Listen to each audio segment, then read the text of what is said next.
गाईस कसं दिसला तुम्ही, आय होप तुम्ही चांगले असतील. तर गाईस फायनली माझी एक्झाम आता संपायला आल्यात, फक्त 2 पेपर बाकी आहे. तर आज आहे म्हणजे उद्या आहे 14 नाही सॉरी काय आहे उद्या 14.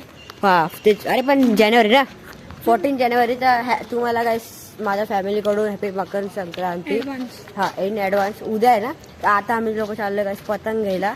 तर एकदम छान छान पतंग घेणार आहे आणि विघ्नेश माझा शोभतील आहे आणि मी. गाईस तुम्हाला वाटत असेल आम्ही चालत चाललोय पतंग घ्यायला, नाही आम्ही लोकांना मामा घ्यायला येणार आहे. थोडं पुढं बोलवलं आहे आम्हाला, तर आम्ही बाईकवर बसून आता पतंग घ्यायला. गाईस आता आपण लोक चाललोय पतंग आणायला. या साईडला तिथं पतंगची शॉप आहे तिकडं. तर आता आपण लोक रस्त्यात आहे. तर इथं ट्रॅफिक जास्त होती, म्हणजे कमच होती, नॉर्मल होती. तर आता आपण लोक जाऊ सीधा पतंग आणायला. तर फायनली गाईज आपण पतंग आणायला पोचलो आहे. तर इथं पतंग भरपूर आहे. तर विघ्नेश हातात घेतलेत आपले लय सारे, भरपूर सारी पतंग.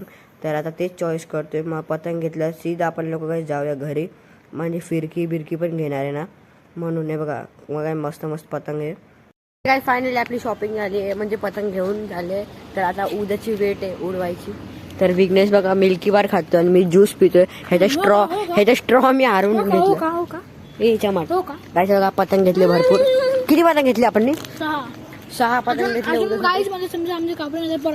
हा अगर गाईज आपले पतंग कापले ना, पतंग उडवताना पण दाखवणार. हा लय मजा येणार गाईज, एंड पर्यंत बघा. तर आता